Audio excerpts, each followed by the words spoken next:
Amém, queridos? Nós estamos estudando o livro de Tiago. Eu incentivo você a ler o livro de Tiago nesse período. Nós estamos trabalhando versículo por versículo, onde que Deus vai ministrar aos nossos corações durante essa série. E o livro de Tiago é um livro que fala basicamente palavras pastorais, ele trabalha para nós. E hoje eu gostaria de trabalhar sobre ser humano é saber sofrer. Então vamos estar lendo hoje em Tiago, no capítulo de número 1. Você pode abrir comigo Tiago de número 1, livro de Tiago. Nós vamos estar lendo o versículo de número 2 ao 4, e depois eu quero que você vá ao versículo 12. Diz assim: meus irmãos, tenham por motivo de grande alegria o fato de passarem por várias provações, sabendo que a provação da fé que vocês têm produz perseverança. Ora, a perseverança deve ter ação completa para que vocês estejam teléos, que quer dizer maduros, e íntegros, sem que falte nada. Vai ao versículo 12. Bem-aventurado é aquele que suporta com perseverança e aprovação, porque depois de ter sido aprovado, receberá a coroa da vida, a qual o Senhor prometeu aos que o amam. Amém? Vamos orar. Pai, em nome de Jesus, Pai. Em nome de Jesus, Senhor, tira toda inquietação, toda desatenção, porque precisamos que a Tua palavra agora seja um alimento espiritual sobre as nossas vidas. Em nome de Jesus, precisamos que a nossa mente, Senhor, entenda como razão, precisamos que os nossos corações sejam queimados pela palavra, como foi aqueles discípulos no caminho de Emaús, que faça diferença em nós, e nós sejamos, Senhor, terra fértil, Senhor, que as nossas vidas sejam terra fértil, Senhor, e que a Tua palavra, que a semente seja, Senhor, plantada em nós e possa, Senhor, gerar frutos do Teu Espírito, Senhor, gerar, Senhor, a imagem e o caráter de Cristo, produzindo 30, 60, 100 vezes mais, que a totalidade de sermos a imagem de Cristo e vivermos como Ele viveu, tendo a fé que Ele teve, pela Tua misericórdia. Usa a minha vida, Pai. O livro de Tiago, ele contém 108 ordenanças, ou seja, 108 mandamentos, um pequeno livro que diz bastante para nós. O seu estilo é direto e objetivo. A ideia é combater pecados e atitudes que trazem prejuízos ao testemunho cristão.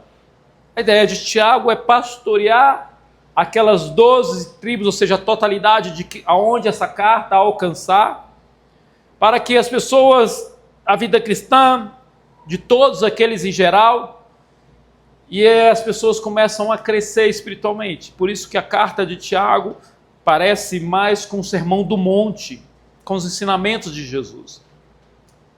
E Tiago agora ele traz um ponto essencial sobre sofrimento. Por isso que o tema nosso é ser humano é saber sofrer. Quem gosta de sofrer? Por que sofremos? Sou cristão, devo sofrer? E hoje iremos falar sobre isso. Porque precisamos entender o sofrimento à luz da Bíblia. Não à luz de pequenos versículos ou caixinha de promessa que você tira só aqueles versículos que vai falar de você só com alegria. Mas à luz da Bíblia de tudo que tem. Porque há uma falsa ideia, nós estamos no Setembro Amarelo falando sobre suicídio, sobre sofrimento emocional. Há uma falsa ideia de que o cristão não sofre, não pode sofrer. Para a nossa infelicidade, você liga tanto a rádio como televisão e ouvimos falar de um evangelho meio triunfalista, que não pode sofrer nessa terra. Um evangelho algo que a Bíblia nunca enfatizou sobre isso. De que enquanto você estiver nessa terra, você não pode passar por nenhuma doença, não pode passar por pobreza, de que você não pode passar por nenhum nada desse de sofrimento e que tudo tem que ser abundância. A Bíblia nunca ensinou isso. Frases como na Bíblia, frases como a gente ouve bastante nesses lugares: pare de sofrer, saia da miséria, viva uma vida próspera. Se você está sofrendo, é falta de fé. É falta de fé sua. Ouvimos com frequência isso. E essa teologia da prosperidade e triunfalista tem sido ensinado e muitas vezes tem sido buscado pela multidão. Porque quem não quer parar de sofrer? A maioria das pessoas procura um evangelho de barganha, onde elas querem comprar todo tipo de bênção na vida delas, que nunca mais vai acontecer nada. E desse lado da eternidade onde nós estamos, o sofrimento ele é causado pelo pecado. Enquanto o pecado não é eliminado, haverá sofrimento. Nós vemos agora recente como os Estados Unidos e o mundo inteiro ficou abalado com a morte de um jovem cristão que tinha coragem de ir nas faculdades e conversar, e a pergunta dele: me prove que eu estou errado. E ele queria somente conversar com os alunos, nunca foi desrespeitoso com ninguém. Você pode ver os vídeos dele, mas sempre dialogando com as pessoas. De repente ele morre assassinado. O mundo está feio aí fora e sempre esteve desde Adão, e o sofrimento sempre existiu.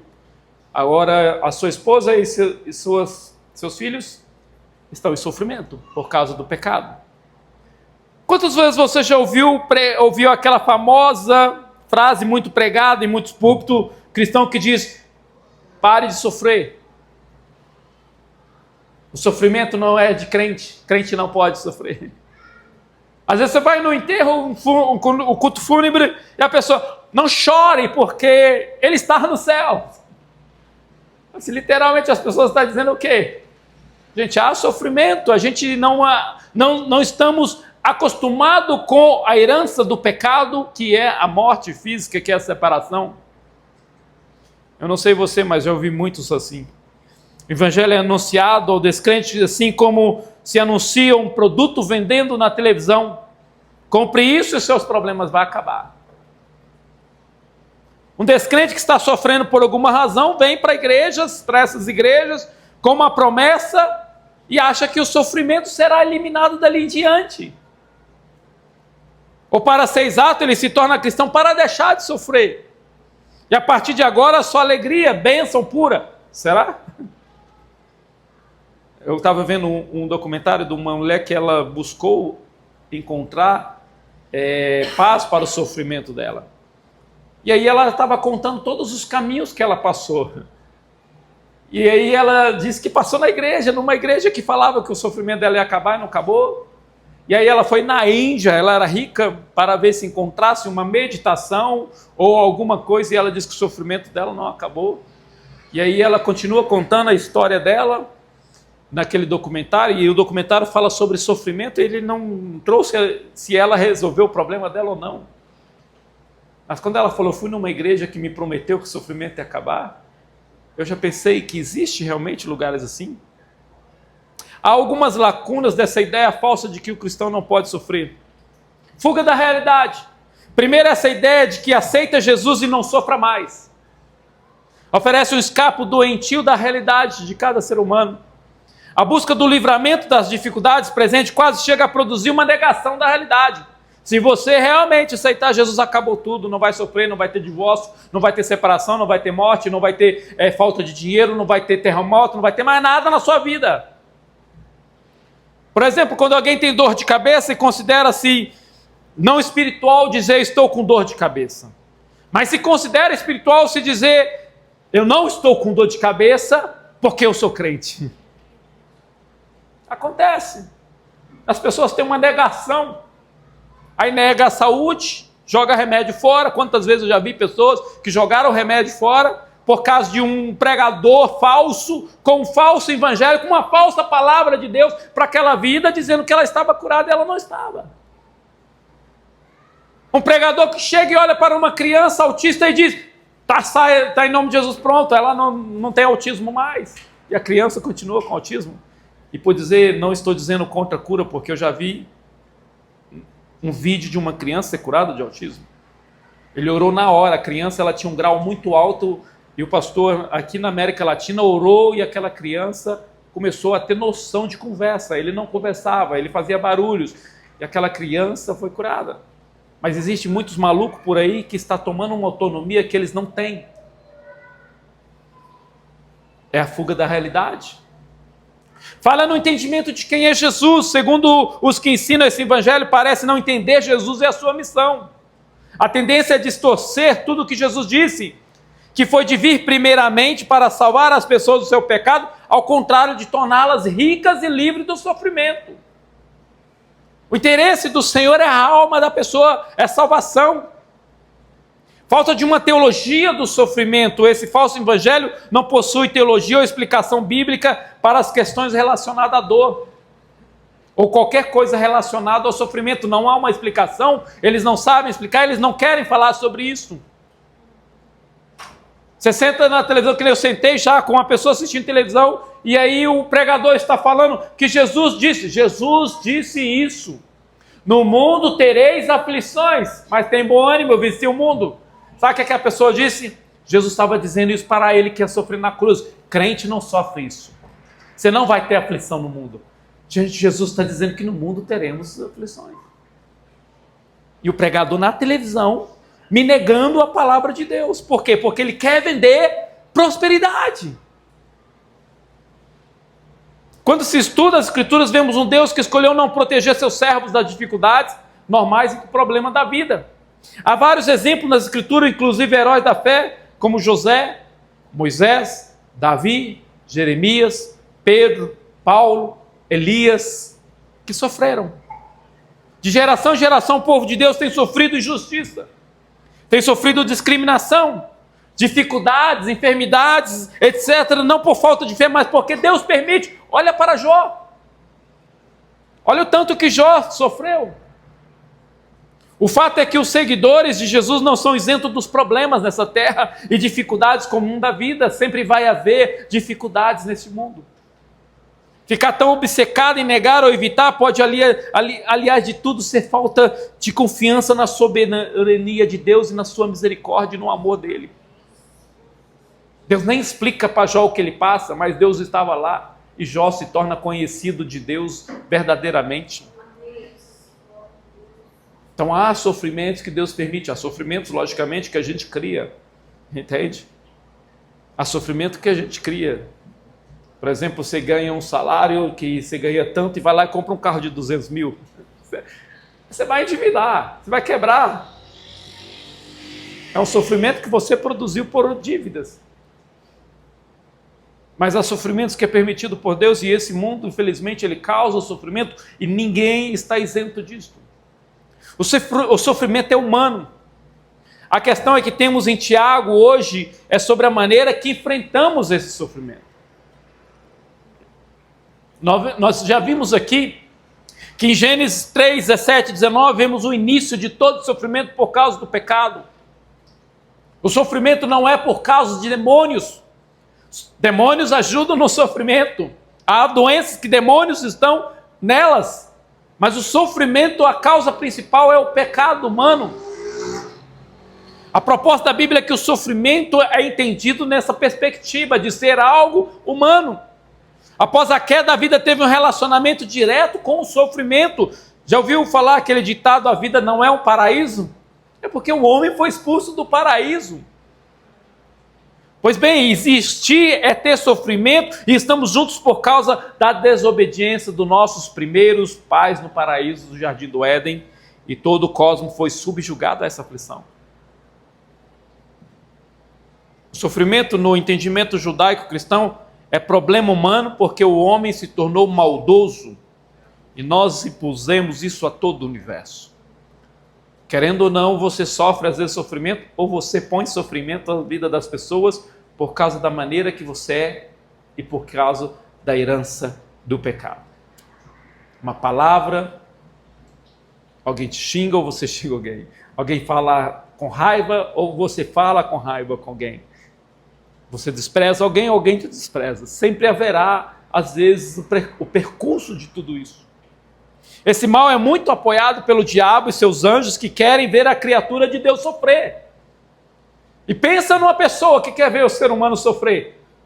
Porque ele entende que o ser humano é criado por Deus. Ele odeia o ser humano. Por quê? Porque o diabo olha em nós e vê Jesus, aquele que foi humano. Ele vê a imagem de Deus e ele quer destruir. Ele quer prender o homem nas drogas, na prostituição. Quer destruir famílias. Quer destruir a imagem do ser humano. Quer destruir tudo que o ser humano é. Quer fazer com que o ser humano realmente pareça um monstro. Presta atenção, todos estão debaixo desse jugo chamado sofrimento. Ninguém está isento de sofrer mais ou menos, pois faz parte da condição humana, e o cristão também não está imune. Então não estamos imunes. A esposa desse moço que foi assassinado, ela é cristã e ela não está imune. No entanto, Tiago leva-nos a entender algumas coisas sobre o sofrimento, como viver uma vida cristã dentro desse contexto chamado sofrer. Por isso que as cartas são cartas pastorais, porque ela vai nos ensinar, pois ser humano é saber sofrer, e ele vai nos ensinar. A primeira coisa que ele diz no versículo 10 é: considere o sofrimento. Ele já inicia dizendo: meus irmãos, tenho por motivo de grande alegria o fato de passarem por vários sofrimentos. Considere que há sofrimento. A vida é às vezes maravilhosa, mas algumas vezes é dolorosa. Sofremos sim, é importante saber alguns mitos sobre Deus e sobre o sofrimento. E eu vi um sermão um tempo atrás. Muita gente entende muito errado sobre sofrimento e Deus. Primeiro mito que a pessoa, eu estava ouvindo esse sermão, achei interessante e marquei aqui: Deus está punindo você. Às vezes a pessoa está entendendo que o sofrimento, e ela tem uma visão teológica, uma visão religiosa que foi ensinada para ela, que Deus está punindo ela, porque por isso ela sofre. Não pense que o sofrimento está aí e o motivo é que Deus está punindo você. Quantos de nós nos sentimos assim, ou fomos ensinados assim? Você está sofrendo porque Deus está punindo você. Há alguma coisa errada.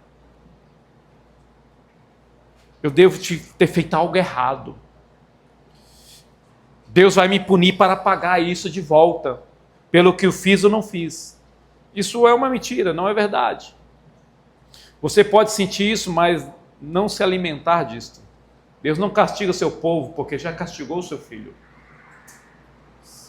A gente tem de entender isso. Há uma mentalidade que qualquer coisa que aconteça, a pessoa já olha e fala: Deus está me punindo em algum lugar. Eu tenho que fazer alguma coisa. Uma vez eu vi um profeta assim, desses aí, ele dizendo para a pessoa: conserta a sua casa que Deus está baixando a espada. Ou na hora eu falei: Deus, eu só não vou embora porque o culto não acabou. Como assim? Como uma pessoa chega e fala uma coisa dessa? Olha a visão que a pessoa vai ter de Deus. A visão que a pessoa vai ter de Deus. Sim, Deus, ele trabalha no nosso sofrimento. Sim, Deus, ele permite por causa do pecado que nós soframos, porque o pecado é uma escolha para sofrimento. Mas alguns sofrimentos não quer dizer que Deus está sendo um juízo mau, um pai que está batendo em você. Mito 2, Deus está falhando com você. Deus não está falhando com você. Essa ideia de que Deus está ausente e falhando é outra mentira do diabo. Deus não está sem poder e Deus não está sem plano, e quando está doendo você precisa crescer e confiar, e isto que é fé. Às vezes o sofrimento vem, você precisa confiar mais ainda. Deus não está falhando com você. Mito 3, ele te abandonou. O número 3, quando a vida está difícil, não quer dizer que Deus o abandonou. É fácil às vezes acreditar que Deus está próximo quando tudo está bom.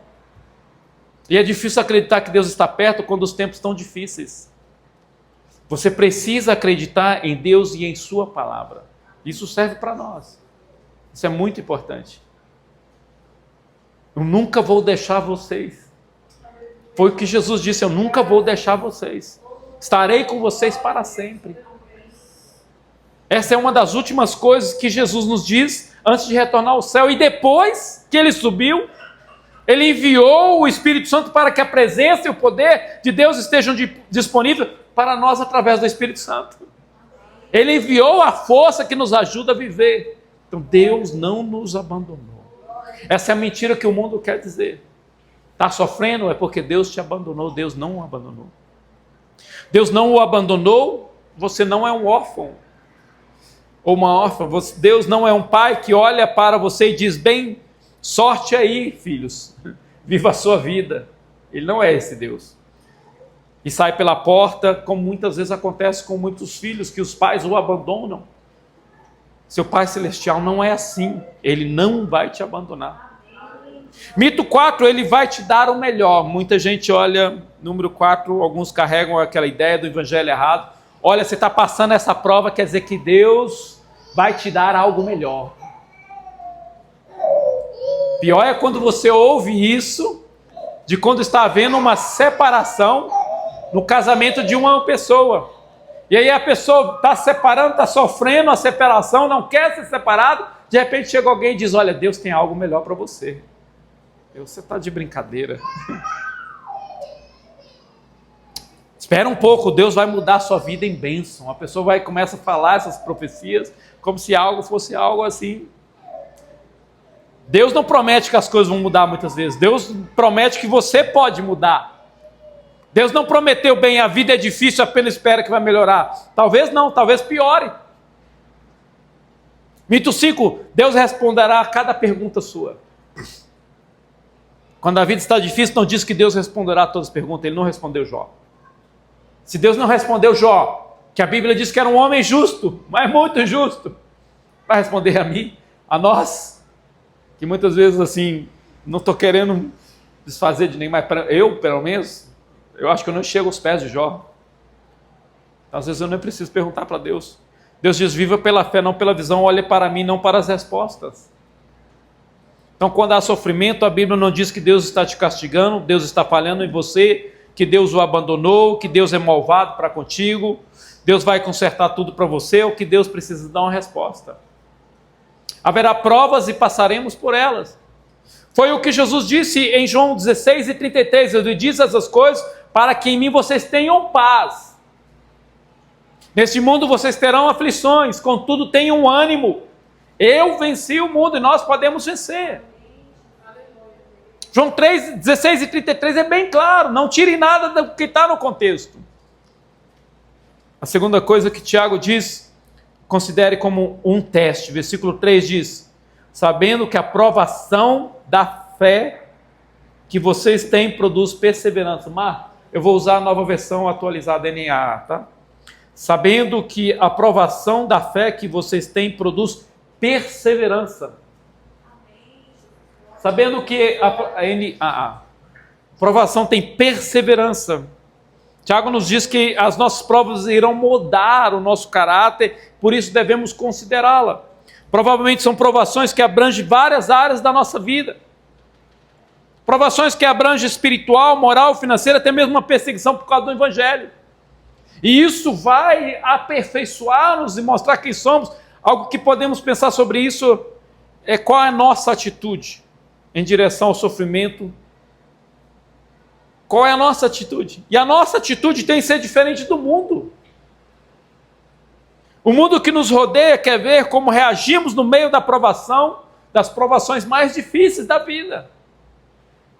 Os nossos vizinhos, nossos parentes estão nos enxergando e eles veem Deus nos dias das nossas provações ou murmurações. Nossos filhos. Por isso precisamos ter uma alegria independente da circunstância, ainda que estejamos em provas. As provas geram 4 resultados quando somos aprovados. O versículo 4 diz, ora, a perseverança deve ter ação completa para que vocês sejam perfeitos, íntegros, sem que lhes falte nada. Quando estamos passando por provas, elas geram perseverança. Ou seja, somos aprovados e geramos uma constância. Nossa fé pode receber golpe, mas perseveramos até o fim. Literalmente é dizer que a fé foi testada e não abandonei Jesus. Não murmurei, não duvidei, não fiquei irado com medo. Quantos de vocês querem chegar até o fim? Você persevera, você sofre tempestade, você não desiste, você não cede, e isso produz firmeza, então o resultado será a maturidade. Quando alguém chega lá fora e fala, olha, eu fui para a igreja e aí aconteceu isso na minha vida, eu saí da igreja porque Deus não resolveu meu problema, ou porque há uma maldade no mundo, eu pergunto para ela, você não leu Tiago? Você não leu sua Bíblia?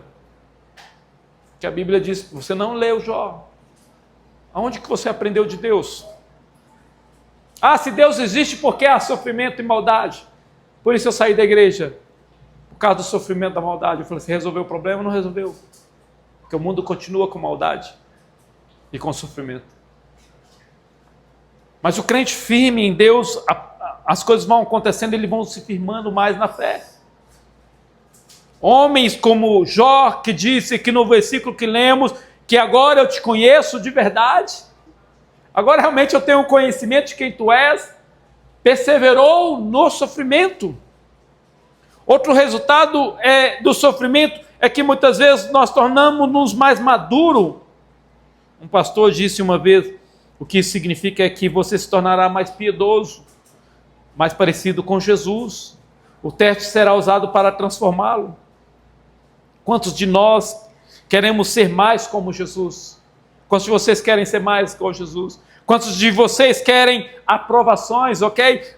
Para que você saiba, é a mesma pergunta. Parecer com Jesus ser aprovado é a mesma pergunta. Certo? A gente tem de entender que a gente vai ser moldados cada dia mais, é isso que ele está dizendo.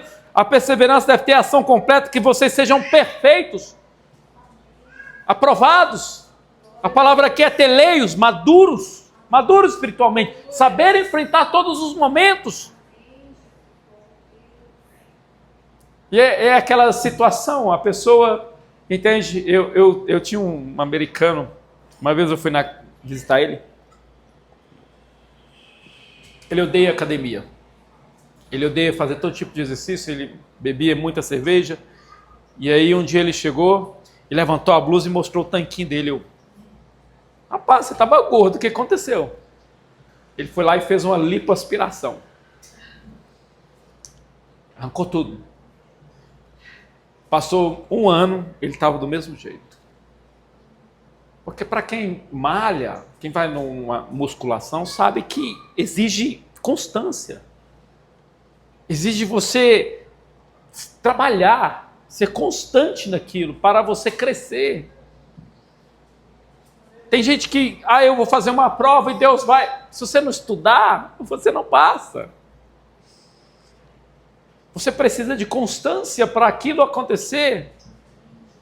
Causa e efeito, colher e semear. E a firmeza na fé, quando estamos sofrendo, ela faz com que nós cresçamos na fé. Estejamos mais firmes na fé. Entenda, o cristão precisa ser maduro. A falta de maturidade para um cristão é contrário ao seu propósito de existência como filho de Deus, é um processo de aperfeiçoamento. E muitos dos sofrimentos que Deus permite, não é causado por ele, mas Deus permite que aconteça, muitas vezes levam-nos a amadurecer na fé. E a pessoa pergunta, mas como você está firme ainda? É porque eu não estou aqui por causa do que Deus vai me dar, eu estou aqui porque Ele é Deus. Porque Ele me amou primeiro, o amor dele é muito grande para comigo. Terceiro resultado é a integridade, ou seja, uma mudança radical no caráter. Nenhum cristão irá passar pela prova que não ponha sua fé no patamar de dizer se realmente eles amam a Cristo. Se eles realmente são homens e mulheres íntegros, inteiros ou irrepreensíveis. Existem pessoas que, como uma árvore tombada, que eu vi muitas vezes, o vento vem, elas não têm raiz nenhuma. Aí você olha para aquela grande árvore tombada, ela caiu, e uma prova que veio um vento e derrubou, mostrou que ela não era forte o suficiente. Não aconteça assim com alguns.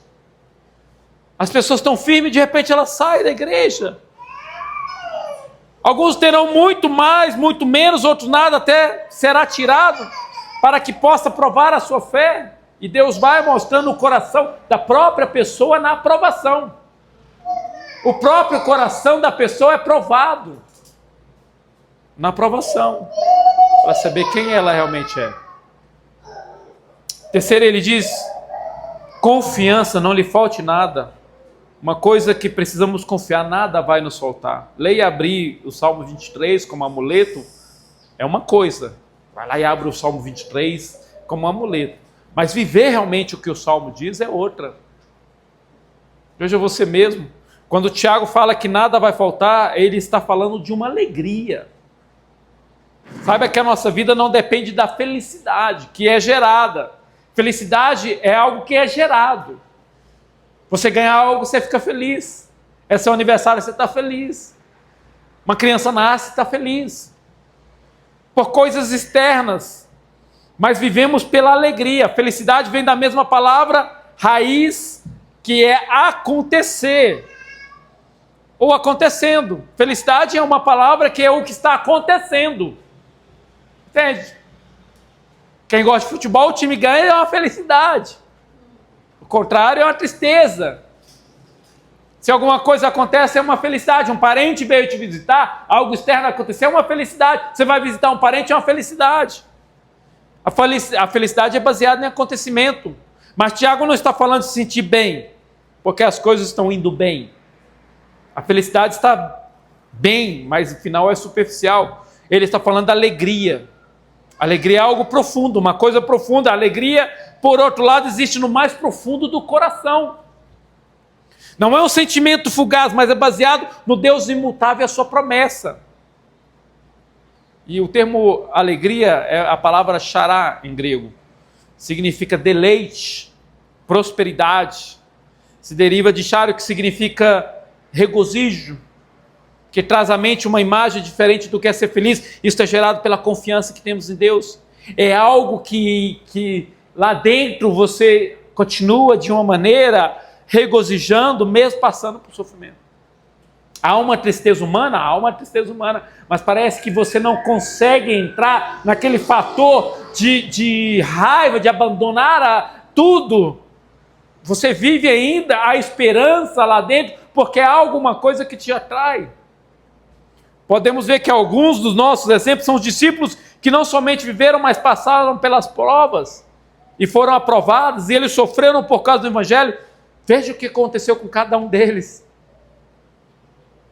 E havia antigamente que era tipo assim, uma alegria muito grande morrer pelo Evangelho. Grandes provas vinham para que vocês... Havia uma alegria no coração dos discípulos. E aí Tiago, ele continua dizendo, no versículo 2, considere que o sofrimento terá um fim.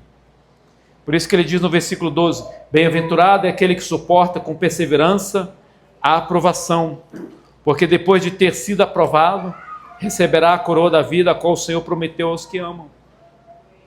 Eu considero que o sofrimento que o cristão leva nessa vida terá um fim. Todo mundo que é cristão tem de entender, esse sofrimento é passageiro. Aleluia. E é exatamente o que Tiago está dizendo. Tiago, ele não quer que nós negamos o sofrimento. Tiago não quer que a gente diga que o sofrimento não existe e agora eu sou cristão, não. Ele sabe que existe. Tiago, ele não está dizendo que o suicídio entre pastores, em pessoas cristãs dentro da igreja não existe porque agora é cristão. Não existe. Pessoas que sofrem tanto que elas não querem viver mais. Às vezes é algo tão profundo na alma dela e ninguém está entendendo. E o que o versículo 12 diz é o mesmo que diz em 1 Pedro, capítulo de número 1. 1 Pedro 1, versículos 6 e 7. É o que o próprio apóstolo Pedro vai ensinar também. Quando ele está dizendo para nós, e ele diz assim no versículo 6 e 7. Nisso vocês exultam, embora no presente... por breve tempo, se necessário, sejam contristados ou estejam tristes por várias provações. Sejam contristados por várias provações, para que, uma vez confirmado o valor da fé que vocês têm, muito mais preciosa do que o ouro perecível, mesmo apurado pelo fogo, resulte com louvor, glória e honra na revelação de Jesus Cristo. Eu vi essa frase em algum lugar: a humanidade não foi feita para parar de sofrer, foi feita para não sofrer. Nós não fomos criados para o sofrimento, isso aí é com certeza. E nem foi desejo de Deus que isso acontecesse, dizendo eu quero que isso aconteça como soberania na vida do ser humano. O plano de Deus era diferente, mas o ser humano escolheu o sofrimento e ainda escolhe. E o apóstolo Tiago, ele está nos ensinando que o sofrimento do crente, ele pode acontecer, e ele sabe porque ele foi martirizado, ele foi morto por causa do evangelho, porque ele pregava o evangelho. Ele sabe porque Estevão foi morto, apedrejado por causa do evangelho. Isso é um sofrimento para as esposas deles, para os filhos deles também. Mas é algo que eles entendiam, que o sofrimento é algo desse tempo, desse lado da eternidade, e que do lado de lá da eternidade não haverá sofrimento. É essa alegria que ninguém pode tirar dentro do crente. Que do outro lado haverá uma eternidade em que nós estaremos com Deus para sempre. É isso que diz Apocalipse, capítulo de número 7. Você pode ver Apocalipse a partir do versículo 14. O livro da revelação das coisas que hão de acontecer, a qual Deus deu ao apóstolo João essa revelação. E aí ele diz assim no versículo 14, o Senhor sabe, então ele me disse. Esses são os que vêm da grande tribulação, que lavaram as suas vestes e alvejaram no sangue do Cordeiro. Por isso estão diante do trono de Deus e adoraram dia e noite no seu santuário.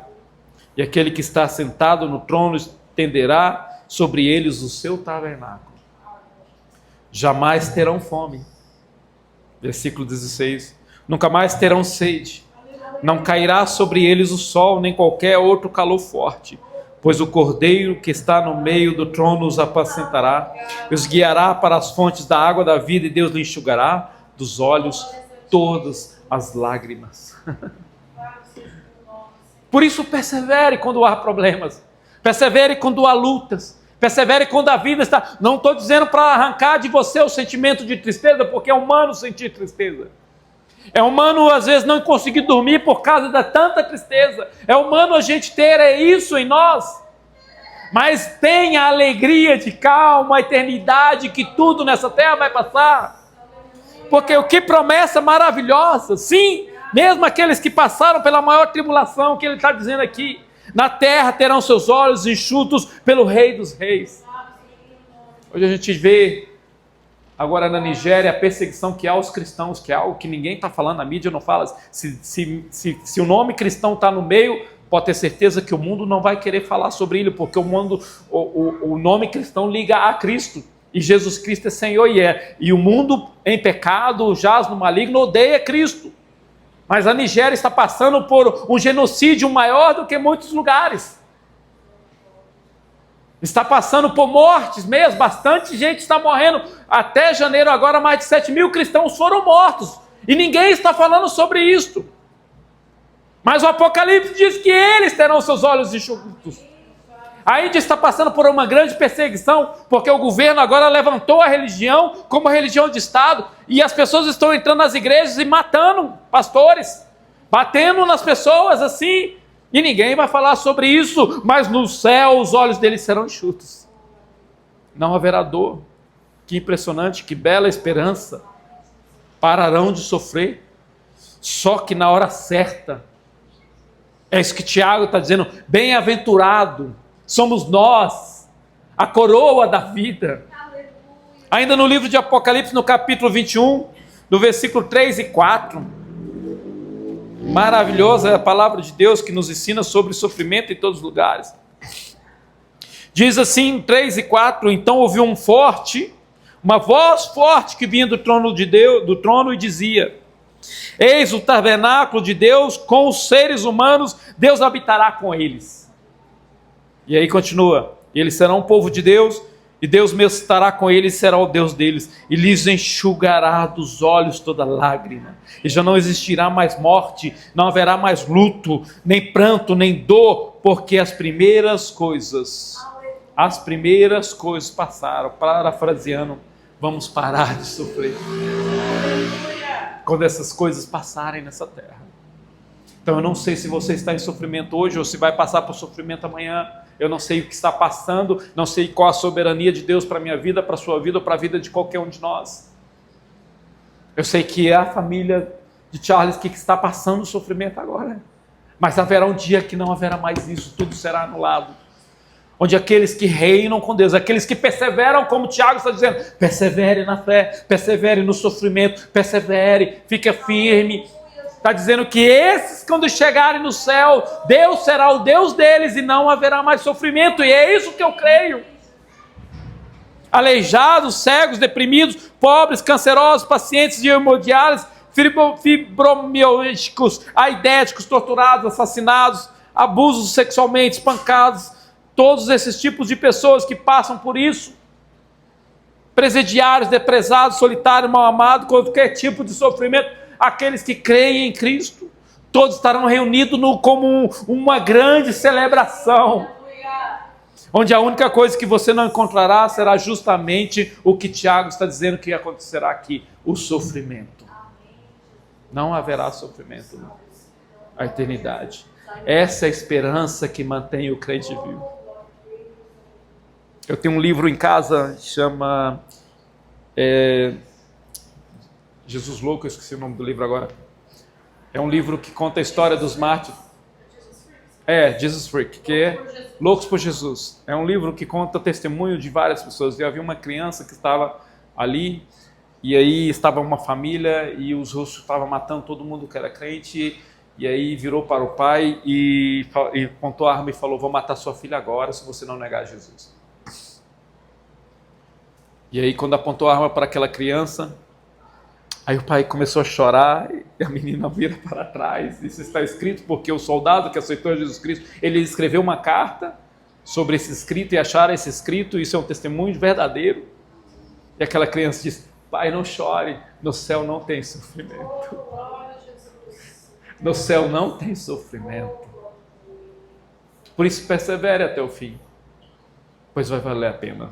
Amém? Vamos louvar o Senhor.